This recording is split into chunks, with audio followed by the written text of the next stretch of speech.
Perfect. So you guys should see my screen in just a few moments here. Out of curiosity, is there anyone on the call right now who's never used Salesforce or seen Salesforce before? No, we're all heavy users. We're all power users, I would say. Okay, good stuff. So what I'm going to do then is I'm going to just share my screen. You guys should be able to see it now. Please let me know if you need me to resize it in any way, shape, or form. Looks clear. Looks good. We can see it. Perfect. Should look pretty familiar, am I right? Yeah. Let's. Need just a second. We're just kind of fine-tuning the you were making that larger. There we go. Okay. Yeah, we can see customer satisfaction, priority. Perfect. Cases, yeah. Mm-hmm. So, what's important to note is that what you're seeing on the screen right now is Salesforce in its classic user interface, which BidPal currently uses right now. In the top right-hand corner, you can see that we have the Lightning experience, which is the new user interface, which I'm sure you've heard of. But, for the purpose of this demonstration, what we're really going to focus on is, how this can be an effective tool for your team to use in place of Zendesk to really bring everything under one roof and really bring value for BidPal as a whole and having one central solution. So with that being said, right now I'm in a profile of the standard BidPal user, but as we go through the demonstration today, Salesforce has something called the Service Console, where as you can see, I have a profile called BidPal Service, where upon entering BidPal Service, you'll see that it looks a little different. This whole platform here is built for speed, but the purpose of it is to ensure that, if I'm a rep who's, working for BidPal, currently my understanding is right now you guys currently, you don't call them cases, you call them tickets. Am I right? That's the appropriate nomenclature? Yeah, support tickets. Right. So, what you can imagine is that from the time that you first log in as a support rep, of course, Salesforce can be configured so that, not only is your branding and your colors there, really white labeling the product so that it becomes a BidPal product, but it's important to note that any of the various objects or buckets of data that are relevant to the role of the end user, you guys are probably aware of this, but you can rename them so that the appropriate terminology or nomenclature for the business is going to be in place. So, just to go over quickly what you're seeing on the screen right now, today we're looking at this through the vision of Bruce, who's one of your support reps. And as you can see, as Bruce, when I log in on a day-to-day basis, I'm able to see when I first log in specific dashboards and reports pertinent to my role so that I know, how I'm doing on my key performance indicators that I'm being measured on. And these are just some example use cases that we brought up, a few that you brought up during the conversations that we had. But really the ability from the time you log in on a day-to-day basis as a service rep to not only see, your CSAT scores, if that's something you're being measured on as a key performance indicator, but also able to see the volume of cases you have and the priority that they're in as well. Aside from that, you can see that Salesforce is going to allow you the visibility to track cases coming in from many, many different channels. So something that we'll be going over today and something that you'll see within this console is the fact that in the bottom right-hand corner, I have a soft phone. So when we talk about voice over IP or CTI integration, there are many different solutions that Salesforce can offer through the App Exchange, many of which are free. I know that RingCentral is a popular option. There's also 5.9, 8x8, New Voice Media. So just keep in mind that this soft phone that I have for the example of this demonstration is just one for this demo. But whatever voice over IP solution you choose to have in place for your service team, if one of the channels they're going to be managing is handling incoming calls, that can be directly integrated into Salesforce here. Aside from that, you can see that Service Cloud also has something called Omnichannel, which really boasts towards the fact that it's really going to centralize your support team being able to handle support cases coming in from phone calls. As you can see here, if I were to go online, you can see that we could have live chat, SMS capability, SOS. So there are a number of different ways that you can choose to make yourself available for these customers with these cases coming in. And then lastly, because Salesforce does integrate seamlessly with your Gmail or your Outlook, as you can see, if that support agent has any tasks or if they have any calendar events coming up in relation to any events that may be ongoing and they need to connect with event managers, you're going to have all of that insight directly from the homepage. But any questions there just before I move on, or so far it's pretty straightforward?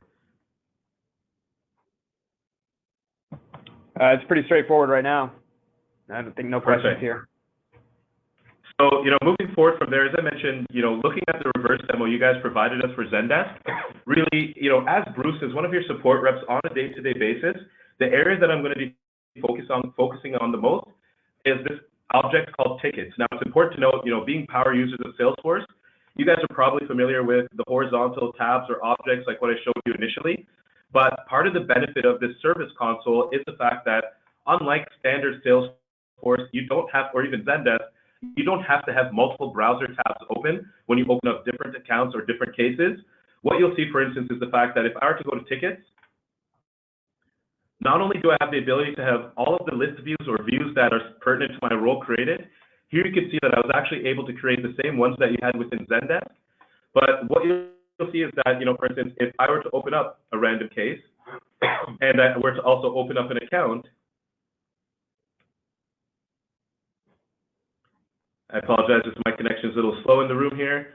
But what I'm going to do is I'm actually going to open up the account for, I know that Salesforce Foundation is a big account that BidPal works with. You'll see that, instead of having to open up different browser tabs, I still have my ticket or my case open here, but I also have the ability to open up an account within the same browser window. Just before we move forward from there, I do want to go back to the actual tickets and the ability to create views. I think that this was something that was important for you guys. Do you guys have any feedback there or any questions in regards to the ability to create these list views and views similar to what you have in Zendesk right now? Are these, so you're launching individual, I guess, objects, but the view, we're not using Salesforce Lightning today, right? No. I guess the view creation looks a little bit different, maybe easier to use is what it looks like to me.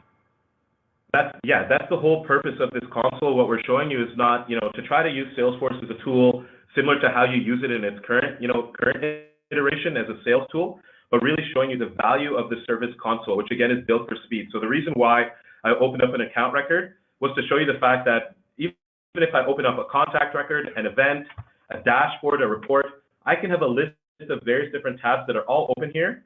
And when we talk about speed for reps, you can see here, even from the list view, we can inline edit and update these cases directly from here. So for instance, if I had a list of cases that I know are going to be resolved, I could say change status, and Salesforce would then give me the ability to change those en masse. But aside from that, if I wanted to have 10 different cases open and to quickly be able to switch in between them, you'll see that Salesforce is going to give us that ability as well, simply because all of this is within the console. Does that make sense? Yeah, it makes sense. Yeah. Perfect. And is the feedback good there? Is that something that, I know that ease of use was something that you guys cared about. So that's one of the things that I kind of want to highlight. Yeah, I think it looks good. Yeah, it's different with Zendesk. We have the Salesforce app and the tickets, but it's not, because this is all one platform. Mm-hmm. You can have everything open, kind of scroll through it quickly. Yeah, no, I mean, it's fast to see across the entire data model, right? I can see for our BidPal consultants how this would work nicely, because at the moment they're completing a ticket in Zendesk and then copying information across to Salesforce. Mm-hmm. And if we were able to have the ticket set up in such a way that we had the field names in there that they complete and it transfers the data. So they're not working directly in the project, they're working in the ticket, but the data transfers, then that would be helpful. That's great feedback. And I think to piggyback on your point there, in terms of, really what we're trying to drive home in terms of value that other similar companies to yours have found with Service Cloud. And just like I said, piggybacking on the point you just brought up, by being able to see across different areas of the business, I brought up the example of the Salesforce Foundation account. What we can see here is when we go to that account, you just mentioned right now, going back and forth from Zendesk, your reps are having to copy and paste information. But what you can see is that whether I'm in the perspective of somebody that's on the sales team or whether I'm looking at this within the console of somebody that's on your support team, I have the ability to not only see, any of the important contacts directly associated to this account, but something that Zendesk doesn't allow you to do right now is to be able to scroll over other aspects of your relationship with this potential customer or with this customer. So here we have the ability to see past opportunities or ongoing opportunities which are currently on the go. Speaking from experience, one of the things I can say, I spent 6.5 years working in the service industry, is the fact that having visibility into the sales side of the business ensures that I know exactly when and where I need to prioritize my business. Because if I see that there's a $61,000 or $128,000 opportunity that's currently on the go, and they have a number of support tickets that are open or escalated or still being worked on, we know that as a business, we need to ensure that we resolve these tickets so that, once again, when we scroll over opportunities, those opportunities can be closed. So once again, really having that holistic view of the customer, regardless of if they were talking to sales, talking to service, or even an event manager. And to expand on that point, once again, not only are we just looking into things like sales opportunities or support tickets, but once again, really bringing that holistic view into place, we're able to see things such as upcoming tasks or events associated with this opportunity, or sorry, this account, or even things like past events, phone calls, work calls, or as you can see here, we can even see which products or services they may have purchased from us in the past, whether it was mobile fitting, text to give, as well as even the ability to see any past invoices, ongoing projects, or even file attachments. So that was kind of a lot to see at once. I think that you guys really started the conversation well to transition for me into having that 360-degree view. But again, I'd like to pause, allow you guys to absorb this, and maybe ask, in terms of that ability that you're seeing here to see not only opportunities from the sales perspective, but tickets from the support perspective, is that once again going along the lines of what you guys were hoping to see in terms of value versus what you currently get through Zendesk right now? Yes, I think that the thing that we need to reflect on, evaluate, is the integration that we have between Salesforce. We have read data coming in, and we have Zendesk tickets going back. We need to closely look at the fields, the comments that we're making on the tickets that end up in Salesforce, how we're using those or how we're not using it. So that's one of the questions we're looking at. We've been looking at this week. We need to look at it again next week, just to assess what we already have. Some of it's a mindset. We know that some things we've noticed, we have more data there than we thought. We've learned over the last week as we've looked at this closely. The experience is still significantly easier from what you're showing. The ability to see existing contracts and future opportunities. The question is, what we need to understand is how our sales team is operating. I know sales is currently implementing SalesLoft, and the customer success team is currently looking at Gainsight and Tango. And so there's a bit of flux there in terms of how they're going to use opportunities, activities. I mean, obviously they will, but it's where is that data, and is it rolled up and stored there? How will we see it? So we have to really ask them, because they're kind of moving target a bit right now. Okay, so what I'm hearing from you is three different things. The first thing I heard is that you need to explore the connection with Zendesk to really get a sense of what data is flowing between the two systems in terms of the fields that may be taken from a ticket and then brought into Salesforce, or information from Salesforce that's then brought back into Zendesk. I think the second thing I heard is that you mentioned that what you're seeing on the screen is actually much easier to be able to access data simply by scrolling over from the sales perspective to the service perspective. And then lastly, what I heard from you was the fact that you really want to look into the integrations with some of these other systems to find out what data is flowing back and forth. Is that correct in terms of those 3 points? Yes, that's correct. And so, James, is it fair to assume that if Zendesk is already able to, and it could just be based on user error previously, if Zendesk is able to show you that they've got a full sync and connection to the business, that it would be pretty tough for Salesforce to displace that? No, that's not fair to say. I mean, I think we obviously were heavily invested in Salesforce and people love using it. It's just, we just need to fairly assess what we already have, what we're already paying for, understand the value to the business, make sure we do what's right for the business in terms of the efficiency, the user experience. We're trying to understand the finer points of how the systems integrate, because there is a plugin or an interface between them where we see Zendesk tickets and Salesforce today. we don't think it's being used to the extent it could be. But we need to understand that as well. What data is coming across. So we just need to look at that. We've been looking at it this past week. We've learned quite a bit. But this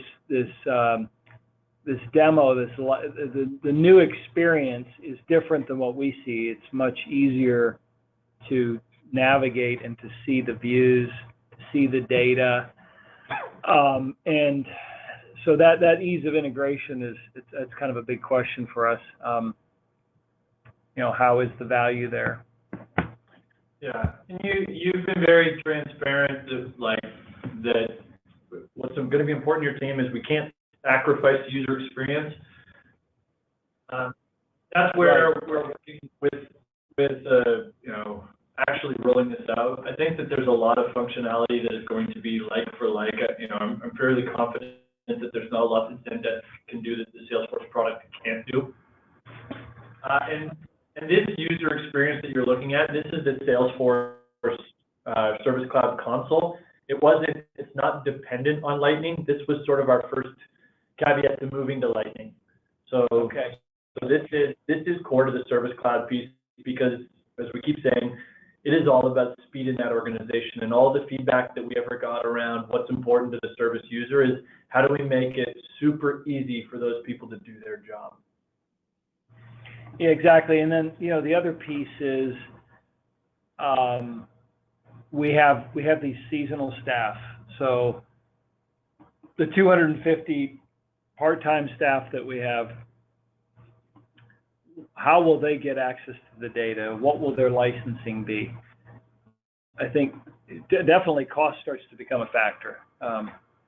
Those folks, it doesn't make sense for them to pay $150 a month to have access to to the system, if that's what it is, when we got kind of some kind of a monthly rotating.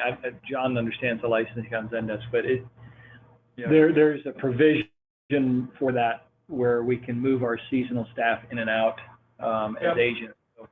So, they already have access to the communities and on Salesforce, and so that works well for them to do their job. And when they become an agent on the service desk, which some of them are, I think there's a percentage of them, maybe 10, 20%, or when they become a consultant, then the systems they use changes a little bit. So we're looking at that experience also of when your role changes or when you get more responsibility. We're just trying to look at the entire platform. Yeah.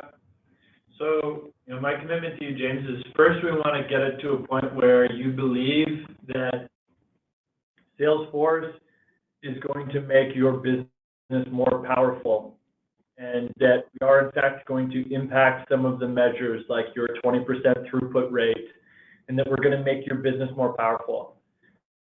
You tell me that that is in fact the case, then as I said in one of my first emails to you, I'm going to go to my pricing team and challenge them with solving for that part of our business, knowing that it's absolutely not going to fly otherwise, and you and I will be working off of a custom SKU at that point. I'm not going to lose to Zendesk on that part, and I'm not going to go down without a swinging fight, but I don't want to do so unless you believe, or we're all in agreement that there's some significant enhancements that happen to the business by moving to my tool. Got it. Makes total sense. And, to once again piggyback on Travis's point and the point that you guys brought up in terms of being able to use your existing data and your existing instance of Salesforce to drive more power for this team, being that they're all going to be under the same roof.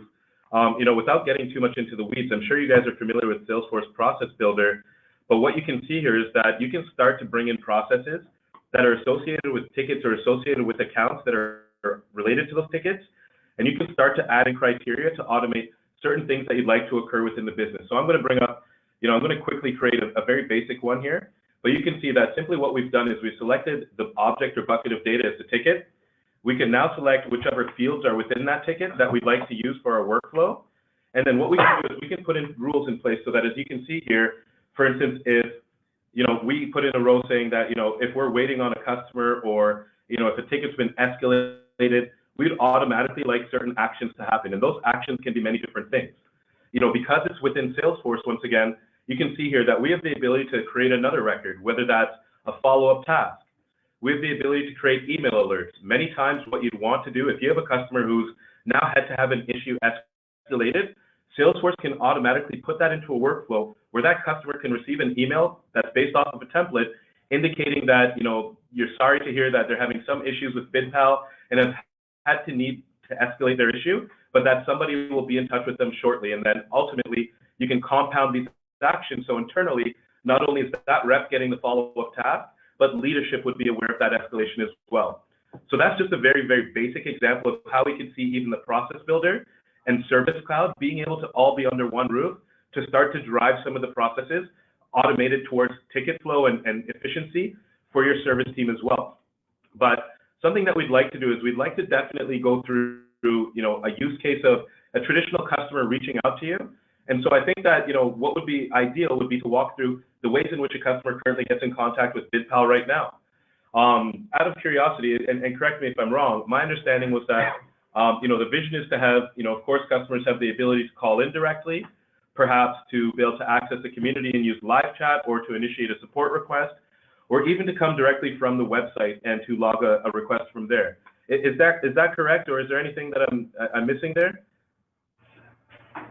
Yeah, I think you hit all of them. It was phone calls, emails, and live chats. Right, and so from the BidPal website right now, we can see that there's the chat with us section. Something that we're going to be doing is diving into the actual community to display what live chat would look like from your website exactly as you see it now, or even from within a community, if you chose to have it behind a gated portal. But ultimately, what we can see here is, once again, as a support rep, I'm Bruce. On a day-to-day basis, after I go to my homepage, I'm going to access tickets so that I can, once again, see the views that I have in place so that I can prioritize my day-to-day. Whether that's I'm looking at my tickets, perhaps I'm mandated to look at all of the unsolved tickets, or perhaps we even want to look into tickets that, support has not solved as of yet or have been suspended. Once again, very similar to what you have in Zendesk right now, Salesforce is going to allow you to segment these, and to create views so that you can prioritize on your day-to-day.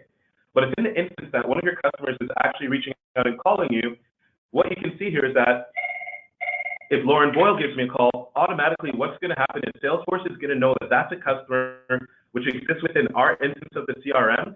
And once again, when we talk about value and being able to make this more efficient for your team at BidPal versus what Zendesk can do right now, it's the ability to see all of the information that's relevant or that they may need to manipulate at the mouse over of a button. So right away, once again, we see here that Lauren Boyle has given us a call. I'm able to see any related accounts that she's associated with. So we can see here she's with Salesforce Foundation. We have the ability to see any ongoing activities that are associated with her, perhaps any opportunities or tickets that are associated with her, and even events as well. So we can see campaigns or any other details of events that may be associated with this specific individual. You have the ability to configure this to show whatever you'd like from the time that person calls in. So if Salesforce recognizes the number and you automatically wanted to load the event that this person is currently, the active event this person's associated with, we could have it land there. If you wanted it to load up the opportunity that might be ongoing that they have going, you could have it open there. But for the purpose of this demonstration, and once again, from my experience working with companies similar to yours, where we feel this would be most valuable for BidPal is from the time that a customer first calls into you to be able to get a holistic view of that customer, all of the areas in which they're related to BidPal, and then if we need to create a new ticket, we can create a new ticket directly from here. Or as you can see, if this is a customer who's going to advise me that, they have an ongoing ticket that they're waiting for assistance on. Here I use the example of assistance with mobile bidding. That was one I took from your Zendesk demo. We could then drill into that and assist that customer accordingly. Does that all make sense right now? And is once again the value kind of resonating here in terms of what we're showing? Makes sense. I've got a question. This is Stephen. So obviously we're seeing somebody that's currently in the system. What happens if somebody calls and they're not in the system? Can you show us an example of that? Sure. So I have the system set up so that it's going to launch if it's somebody that we don't currently have. If it's somebody that was random, you can see here if we're just simply at tickets. If we pick up the phone, again, this depends on the phone system that you utilize. Many of the phone systems that are there have the ability, as you can see in the drop down here, I can say what status I'm in. but many of these phone systems include the ability for you to write comments, for you to actually have a lead creation button or a ticket creation button. But for the purpose of the demonstration right now, if I'm Bruce and I'm logged into my ticket section here and somebody were to give me a call, I'd probably just create a new ticket, or I could even create a new contact in relation to that. So here you can see I can select what type of ticket it's going to be, whether it's account service or otherwise, and then I can start to build up who that ticket is related to. So I can put in the subject, the description, and any other pertinent information, such as the contact's name, the account they're associated with, and then upon pressing save, that would then create the ticket in Salesforce for me, at which point would then be able to show in the ticket section here, if you're looking at Lauren Boyle, or even from the account record itself, as we have a ticket section, we would then see the ticket lined up there as well too. Does that make sense? And does that kind of answer the question? Does it read in the phone number that came in automatically? Yes, absolutely. Okay. And again, this is the exact, sorry, go ahead. So if the customer's not there, does it pop the ticket, put the phone number in the phone number field automatically, and some text that might be there from kind of a macro of new customer? Absolutely. A lot of the time, I showed you when I pressed new ticket, how I selected the type of ticket it was. Again, this is something that you don't necessarily have to have, but many organizations find a lot of value in segmenting the tickets. Again, if it's something like account service, all of these fields that I was manually putting in here, if this is something that somebody had already had to input, or if they've already input their phone number, all of that would be captured within Salesforce already. Very similar to, right now I'm going to alternate to the example of, if I was a customer of yours, let's say I'm Lauren Boyle, right now I'm on the BidPal website, I need to log in to the customer portal. You'll see that I can input my email address and my password, and then what would happen is I'd actually then be able to access the BidPal community. Now, I have to apologize, you guys are a lot more stylish than I am. I kind of whipped this up with one of the templates that we had for our community, but I think that the purpose will resonate for you just from seeing this here. Right now what we're able to see is the fact that, if I log into the community, I can say new case. And what will happen is that I have the ability to select once again, what type of case it's going to be or what type of product. I can input the details. So for instance, if I say that BidPal mobile auction, and I put in a description, let's just say demo, and I were to say confirm, what will happen, and again, this is just in the demo org right now, what will happen is that will actually then create the case in Salesforce coming from that specific individual. And I can highlight that for you in the next section that we go to as well here. Okay. Any questions in regards to the community so far, or any of what you're seeing on the screen right now? Not for me. Nope. I know that you guys have seen all of this already. I know that you guys have taken a look into Salesforce and communities. But again, just as a quick overview, the real purpose of this is to provide a gated portal in which BidPal's customers can log in and not only get access to a knowledge base if you wanted to expose a knowledge base, the ability to access discussions or resources you have here. Here I have the examples of event software, a BidPal tour, payments, online giving, or mobile bidding and auctions. But you also have the ability, as I mentioned, to access support, to be able to see knowledge articles once again. If you wanted to actually speak towards somebody that's in live chat, or even to be able to access community groups, all of that's going to be available through the community as well too.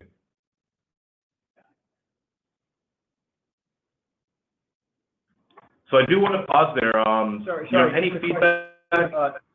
When you say this is the community for the customers, is this what we're trying to figure out is where would our event staff go? So, if we currently use Community Portal, and they can access the custom object that we have, our event project object. So is this the same Community Portal? It just has, we would just have another tab or something for our event project at the top there along ideas and files? So the beauty of it is that Salesforce Communities allows you to have a different portal or a different community exposed specific towards the end user. So if you had a customer community that was specific towards a group of individuals that were your customers, and the only objects you wanted to expose to them were similar to what you're seeing on the screen, where they would be able to access support, log a case, or access live chat, be able to access ideas or whatnot, you could expose those objects to them. And then if, for instance, I was a member of your event management staff and I were to log into the community, you can ensure that what's deployed to them is going to be specific towards their role as well.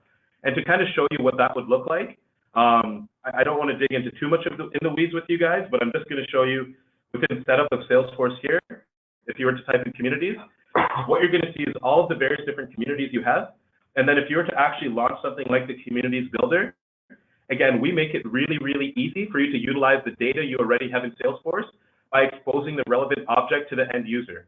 So it's just loading on the screen right now. I'm not sure if you guys are familiar with the Communities Builder, but the short answer to your question is that you could have a community specific towards the end user so that only the relevant data is going to show to them. Is that helpful? Yeah, that makes sense. We just wanted to make sure that so there's a different view for the customers. There's also a view for our part-time event staff. That's correct. And so what you can see here on the screen right now is, the actual navigation bar we had in that community. If I were to go to navigation menu, what you're going to see is that, once again, all of these various different tabs. So, if I switch back here, we see topics, support, communities, ideas. When you're setting up a community for yourselves, you can see that if I were to add a menu item, I can easily say, maybe for an event manager, they need to see events. I could call that tab events, and then I can select whether this is going to be an external URL, another community templated page, or I can even say, we want to expose a Salesforce object. And in this case, we can then select the Salesforce object that's pertinent. In this case, we can select event. And then upon saying publish and publishing that, what we'll now see is that when I go back to my community, hopefully when I refresh my page now, we're going to see that events is going to be an additional tab, which is going to be showing there for those event managers, if that's something that they need to access when they log in on a day-to-day. Does that make sense? Yep, that makes sense. That's what we're trying to understand, is where that would show up. There it is, right there. Yep. Right. So you can see here that events would then be there. So really, whether it's internal Salesforce data, and again, the beauty of, really one of the most powerful things of the Salesforce platform is the fact that you have down to field level security. So, even amongst yourselves as leadership, perhaps there's information related to an event that you may want to be aware of that you don't want an event manager to be privy to, like financial information. You have the ability to make it so that that end user, when they access that event and they look at it, they're only going to see the relevant fields specific towards their role that they may want to see. And to kind of just dig into that a bit further, what we can do here is if I go into an event at a very high level, what we can see here is the fact that, not only are we able to see the event name, its region, any of the other fields that are related. I know that you guys wanted to have, the ability to track the event manager, as well as have a rating attached to them, and ultimately even have an event manager attached checkbox. And the reason for this is, when we're talking about building out dashboards and reports for you guys, that we saw as potentially being extremely valuable. One of the things in mind that we had, and I can transition to that, is really having a visualization so that from a 30,000-foot view, not only are you able to see all of the information in regards to all events that don't have an event manager attached to them, but you're also able to see the rating that the event managers got that were attached to that event, and ultimately even criteria such as, what rating or what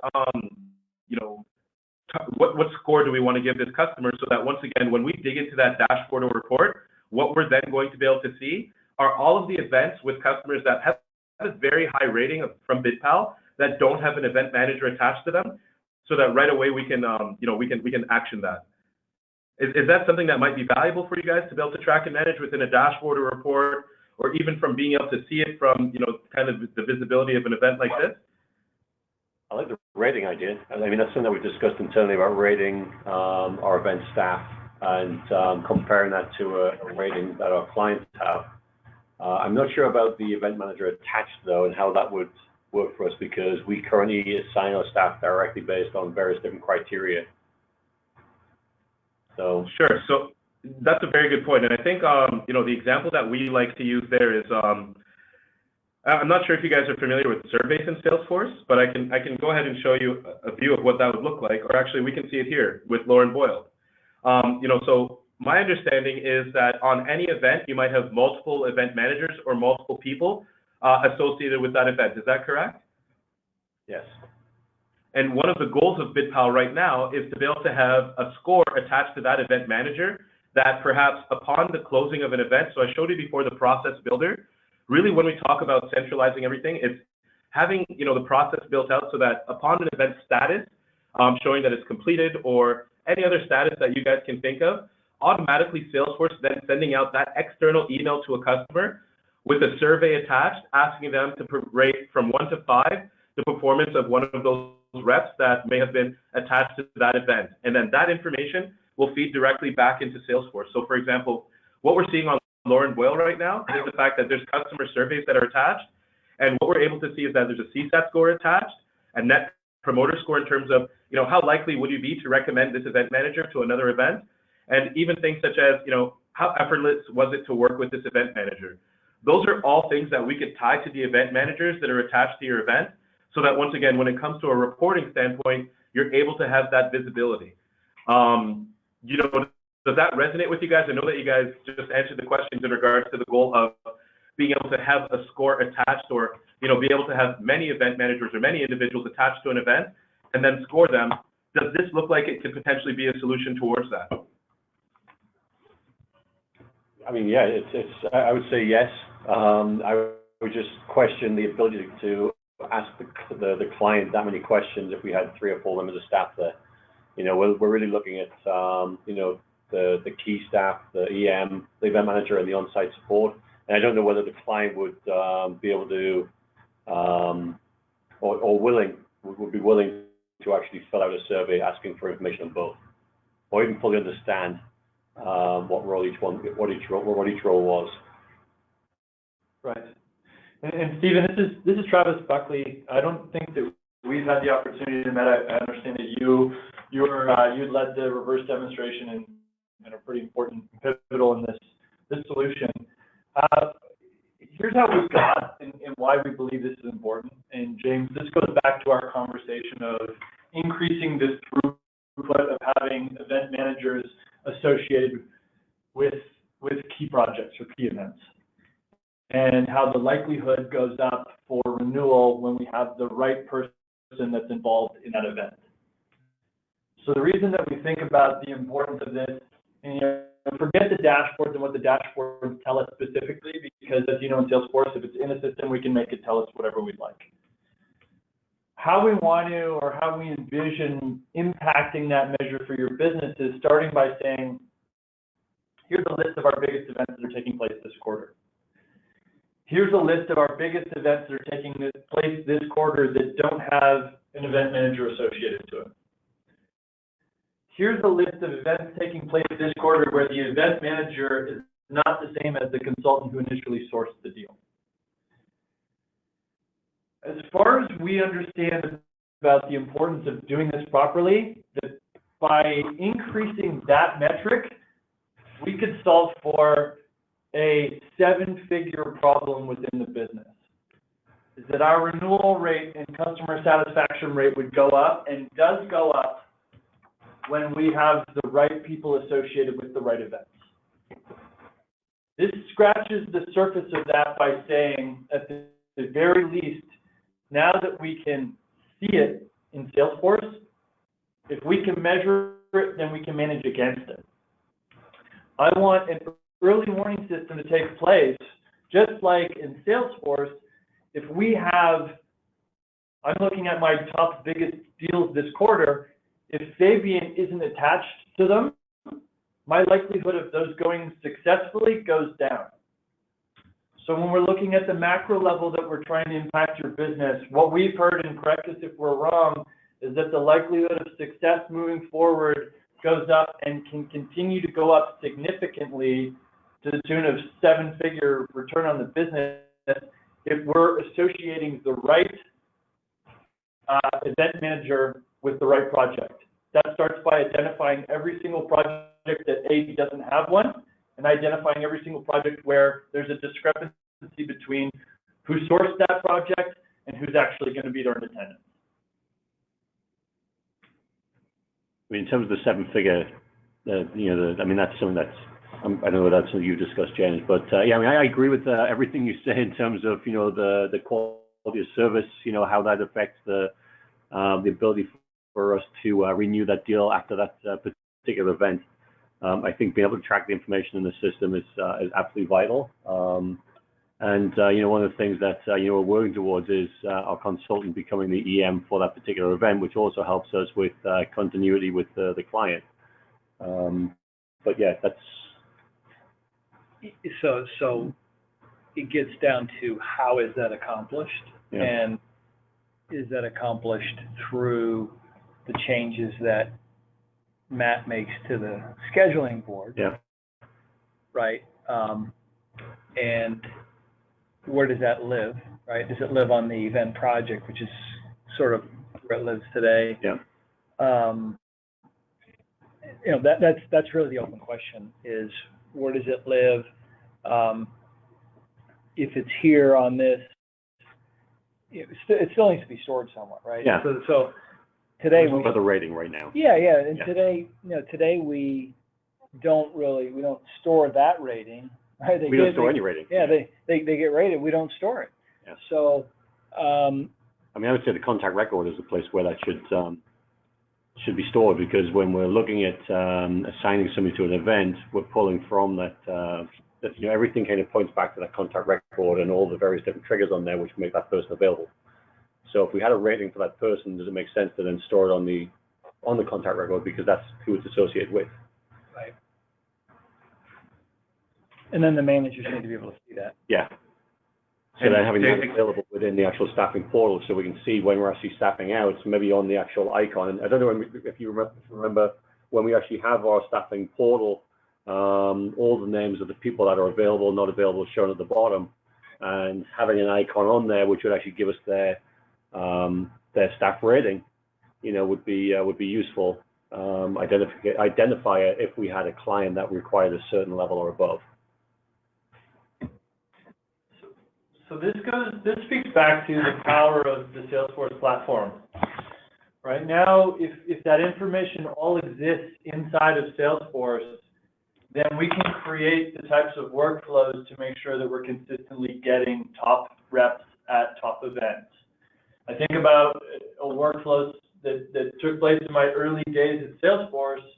Whenever I put Microsoft as the competing vendor on a deal, then it would automatically send me, and it would ping my Microsoft team if the deal was big enough that we should probably get a competitive team associated with this deal. What we're trying to do is we're trying to avoid and mitigate any risk that happens in the future, that if we have an event that's big enough, that's coming from a big enough tier, that we don't even leave it in the hands of the account owner anymore, that if it hits a certain threshold, we're automatically suggesting that those people raise their hand and actively try and get involved themselves. If you're sitting as one of our top ninjas at an event, we want you to know that we've got a big event that you'd be greatly suited for. These are the types of things that we believe can be accomplished and only be accomplished if we're looking at a single platform. Yeah, it makes sense, and that's why, that's why today we have the planning scheduling board in Salesforce, and plan to enhance it. So definitely agree with you there. And it goes back to the beginning of the conversation where I say I think that we can work on these things later with the field service lightning, because the first thing that we need to solve for in the business is by putting those people into Salesforce so we can identify properly without depending on human error who they are, and associating with the system automatically through triggers, workflows, and all being on the same page, so that as the business gets bigger and as we go into becoming, we're going to use, because we don't know for sure, moving from a $10 million to a $40 million, we can't afford to rely on people doing things anymore. We need the system to automatically populate those things. And that's speaking a lot towards the workflows and being able to automate those processes that I showed you before in the process builder engine. But speaking towards what Travis just brought up, I have an example here of an event management dashboard, where as you can see, once again, all of those criteria that you might want from a 30,000-foot view into any events, or even if we look at this from the perspective of somebody that might be, a service manager or even a service agent, any of the key performance indicators that we're looking at for those areas of the business, looking at channels coming in through various different channels right now, whether it's live chat, the community, email. We're seeing first contact resolution as well as the average handle time of cases and cases assigned to our reps. So once again, Salesforce is providing us with that additional visibility automatically from the insight that's already being captured from the time that the case is created. But then ultimately as well, because this is linked to the community, what we can do is you can see in the bottom right-hand corner here that I've made myself available for live chat. When we go back to the actual Salesforce community, you know, as a customer of BidPal, or even if I'm an event manager and I needed to reach out internally, you can see that I can click on the Agent Online button. I can input my information. Give me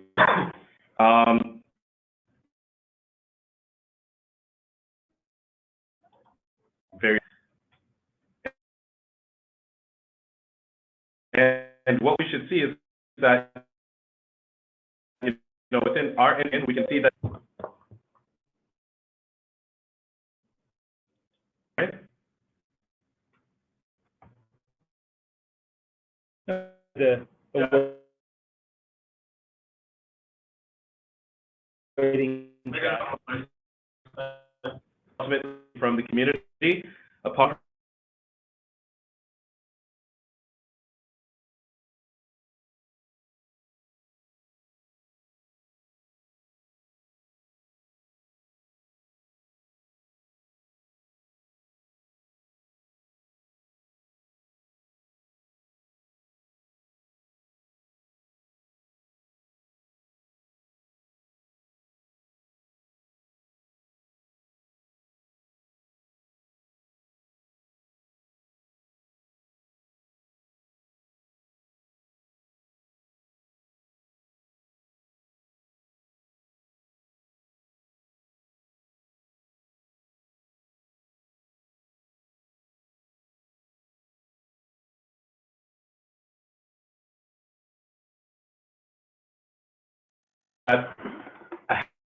your reps are going to be able to see that information, and then because the knowledge base is directly integrated onto here, what I can then do is I can type in that specific topic, whether it's billing, mobile billing, or otherwise, and then the relevant knowledge article is going to pop up for me.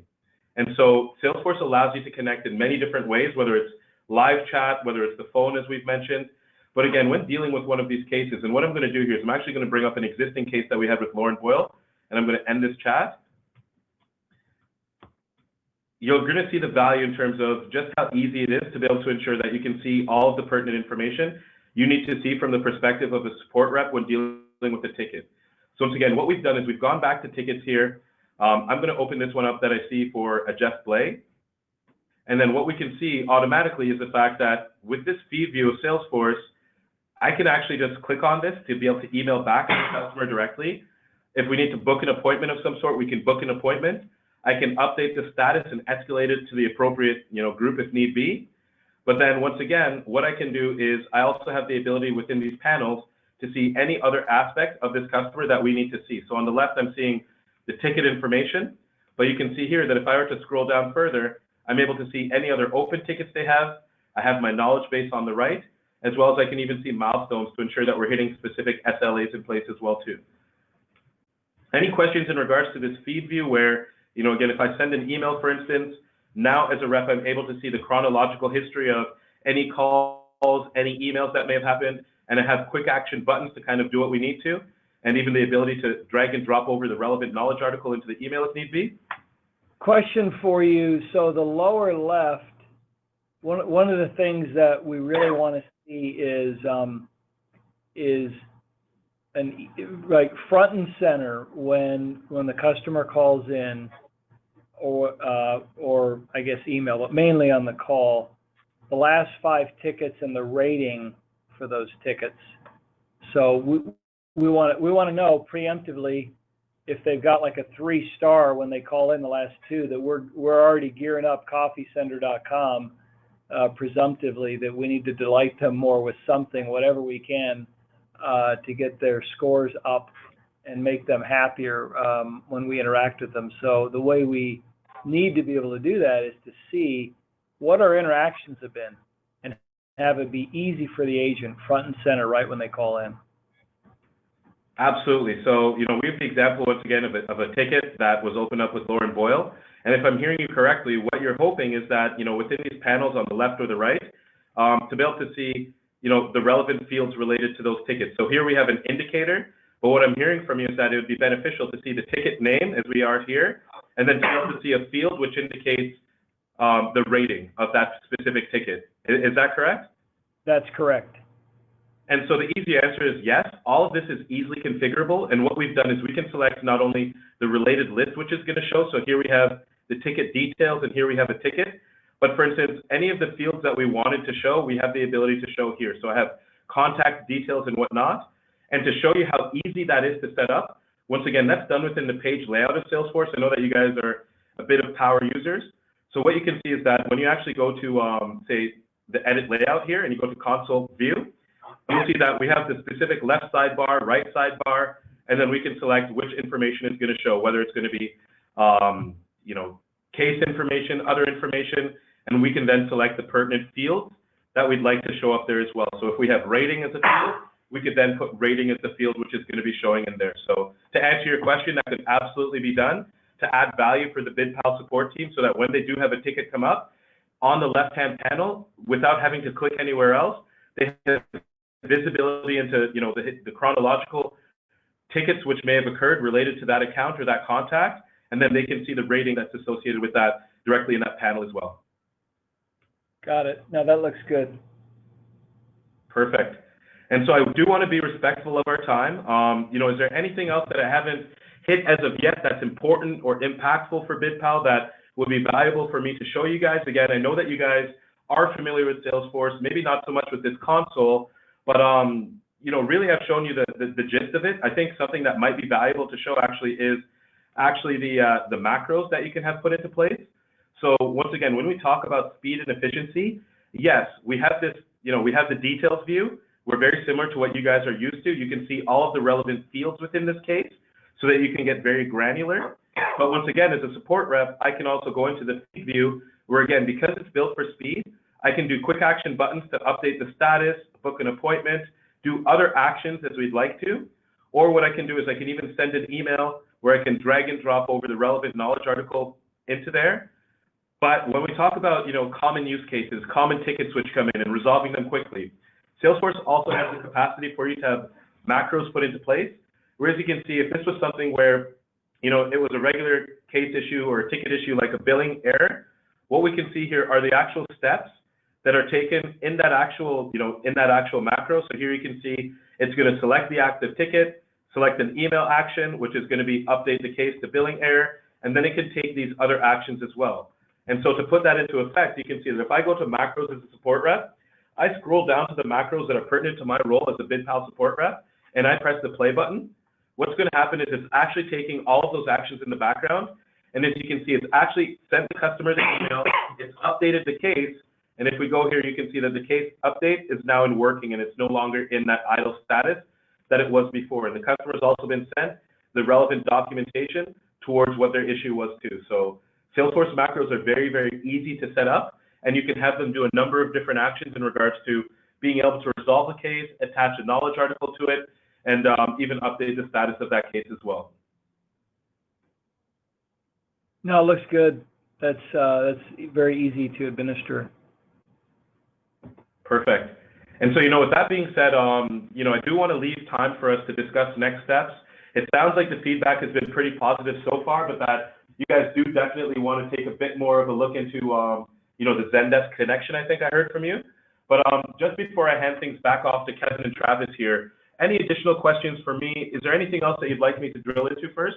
And ultimately, did I hit the points of what the group that's gathered on the phone needed to see today to make a decision? This is Stephen. I've got one question. I think it kind of goes back to what I was asking before. So let's just say I'm a consultant. I'm working with a client. I have specific calls set up with them. And at the moment in Zendesk, we have a macro which kind of gives us the touch points that we need to hit on for a particular event. And each of those touch points reference back to a field in the event project in Salesforce. Right now, when I'm actually completing that ticket, I'm going against that field name and I'm typing all of my notes in. but that data doesn't transfer across automatically into the event project, which is where our event staff would see it. Is there a way of setting up a ticket or a macro within a ticket that shows us the field names, but when there's data entered into it, it populates into the event project in that specific field? Yeah, absolutely. And I think the best use case of that I can think of from a real life example is how we operate here at Salesforce. I've been at the company now for about 4 years. I've worked in a number of different roles, sales development, business development, and as a sales development rep, we would take leads that were incoming into Salesforce, and any of the notes or comments, as we call them, qualification details that we would put in regarding budget, authority, needs, time frame. Upon me pressing submit, when an opportunity is created in Salesforce, all of those fields and the data that I put in those fields would then be reflected on an opportunity record, so that an individual like Kevin or a regional manager like Travis, when looking at those opportunities, are able to capture that same information. So if I heard you correctly, and the question is, if from a ticket, we're able to input details in fields similar to what you're seeing on the screen right now, and have those fields then populate within a project or within an event, the answer is that yes, absolutely, Salesforce would be able to do that for you. Okay. Any other questions in regards to kind of Salesforce functionality, macros, processes, or the actual service console that you're seeing on the screen right now?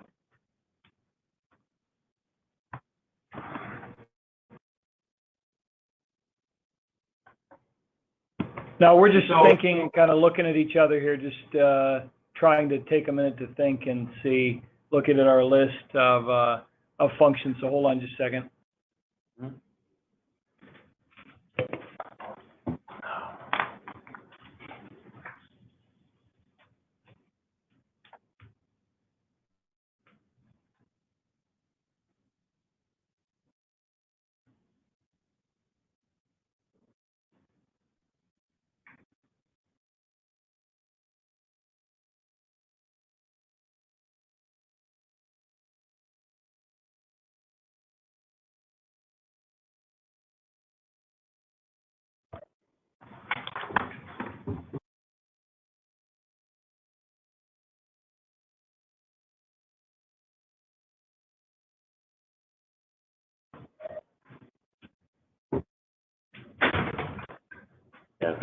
Okay, I think we're good. We've seen all the key functions. We've seen the integration, which is great. We've seen how it would work. I think we have a clear direction on what our next steps are internally, what we need to verify, so we have a good comparison. Okay. So James, I'll ask you a couple of questions here, and this is for our betterment. We promised you from the very beginning this, if our business solution isn't relevant, or if you don't think that we're putting you in a position to be more successful on our platform, then we want to give you guys time back in your calendar. So a couple of things that we set out at the beginning of the call that we wanted to make sure that we had some answers to is, James, when I think back to our first call when you and I first spoke, you talked about the business moving faster and scaling faster and alleviating any of the visibility challenges that you have currently with Zendesk. So my first question is, did we show you, or do you believe that we're able to solve for the visibility challenge that you outlined in that first call?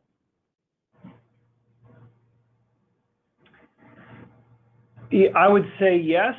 Yes, in the perfect visibility only, taking aside where our seasonal staff live. I think that's a huge unanswered question. I will say that. We can't have visibility for 25% of our staff, right, and then due to inflexibility in the licensing model, have the rest of the staff do another. It has to be fully across the board, full visibility with appropriately scaled licensing. That I think that's a key factor. But as far as, is it there? Is it integrated? Do we have smooth flow across the data model? Yes, clearly. So let's assume that we've solved for the seasonality challenge and you believe that you've got a pricing model that scales to the business. Do we solve for that visibility challenge across the board? Yeah, well, I mean, yes, we're nodding our heads. We don't see any visibility issue here in terms of the data model. Okay. The next one I had was, we talked about the ability to impact throughput, moving from 14% then to 20%, and increasing that, having an impact to renewal revenue. So the next question is, you know, if we replace Zendesk with Service Cloud based on what you saw today, does Service Cloud put you in a position to increase your throughput more so than Zendesk does?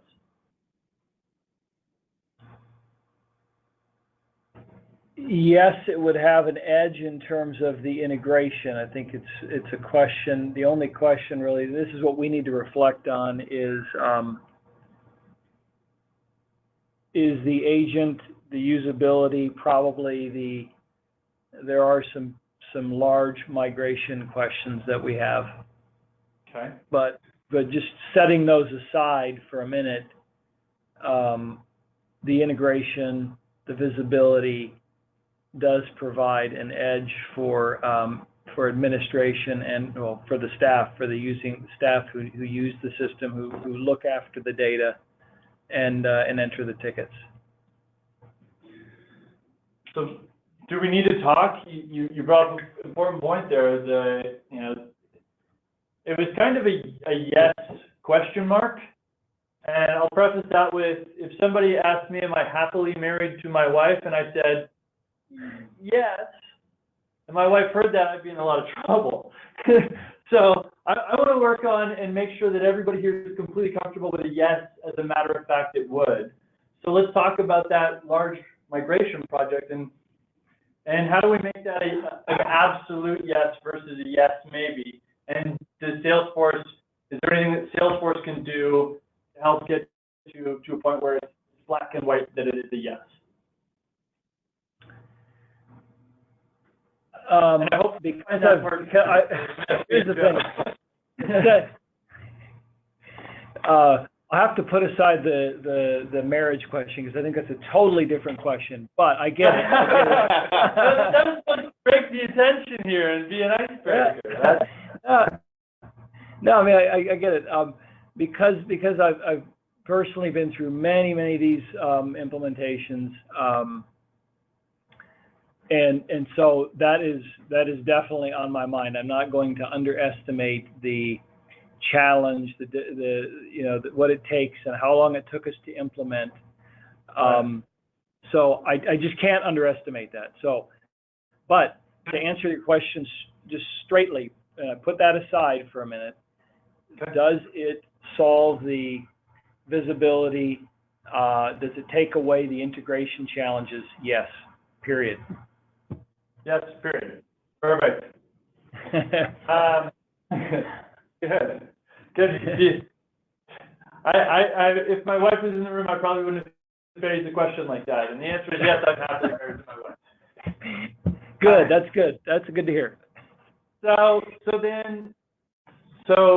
when we go back to looking at what Kevin put up earlier, then is let's make sure and please lean on our business here as to how we can make you really comfortable that we're able to pull off this migration move. And let's make sure that we're addressing that as a mutual plan for some next steps on resources that you have in place, and leveraging some of the people that we have on our side that can answer any real specific questions around that, because I'm going to have to, in the event that we win this business, I'm going to be working with you for the rest of the year, and I don't want this to be a failed project either. You're too important to our business. So the thing that we need to look at also, let me just pause for a minute, because when we look at these decisions, of course, we always look at the ROI, to use just a simple term. So what are we going to gain, and what's the investment in terms of capital and business resources, the total cost of implementation? So that is a factor. So if the payoff is 6 months, then it makes sense. If the payoff is 3 years, then it probably doesn't make sense. So we need to start looking at the total cost of implementation. We know there's a value there. So that's basically what we need to start looking at. And so on our side, we need to answer the questions so we can kind of put together the ROI of not implementing, and of fixing the problems that we have.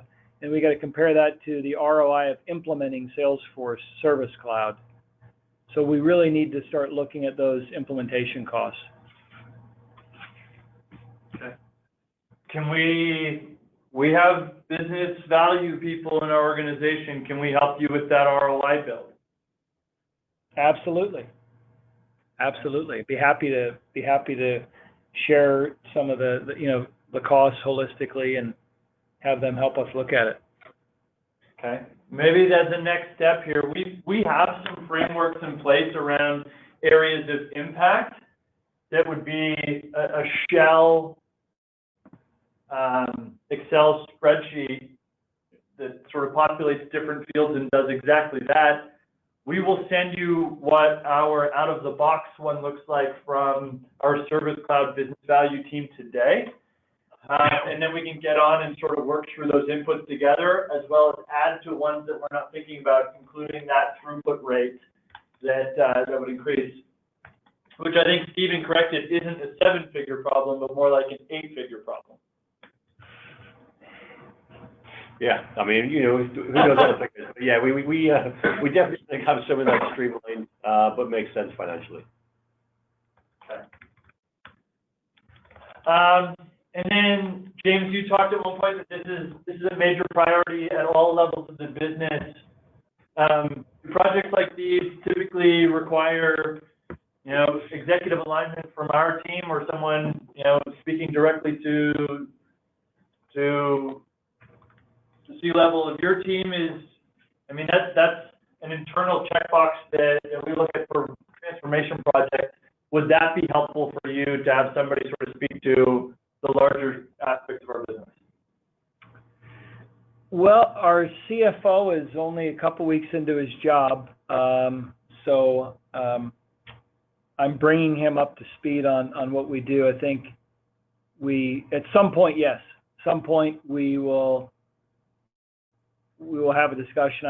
He's aware of several initiatives that we're looking at and encouraged us to make investment where it makes sense. So, again, when we get something that is, a summary sheet that outlines the key major improvements we're making and the ROI on that, then yes, we definitely will bring Mark into the process.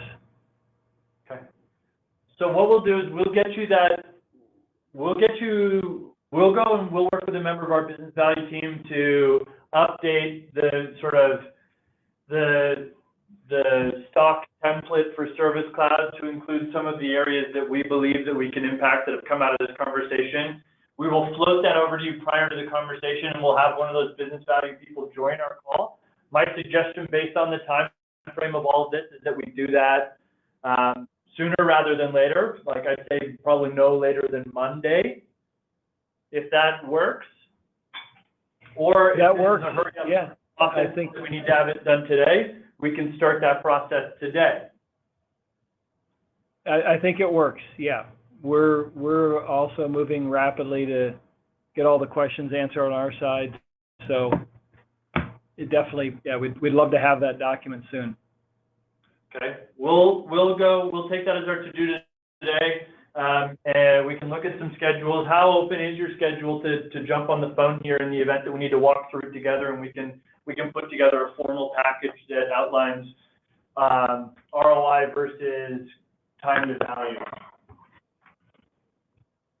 Other than the next about hour and a half, I'm open rest of the day. Okay. So let's take that back. Let's update the next steps that need to happen before the end of sign off. And then we know our marching orders. We've recorded this so that we can get this over to your team as well, so that you have something that you're working off of internally. And we'll keep moving forward. And appreciate you guys giving us everything that you have already. Okay, thanks a lot. We appreciate the time for everybody on the phone. Thank you for taking time to dig in and understand our business. It really helps to see it. A demo really helps and just helps keep the brain kind of going in the right direction and making sure we're covering all our bases. Good. Likewise. Thank you very much. Thanks very much, guys. Thanks, everyone. Thank you. Yeah. Bye.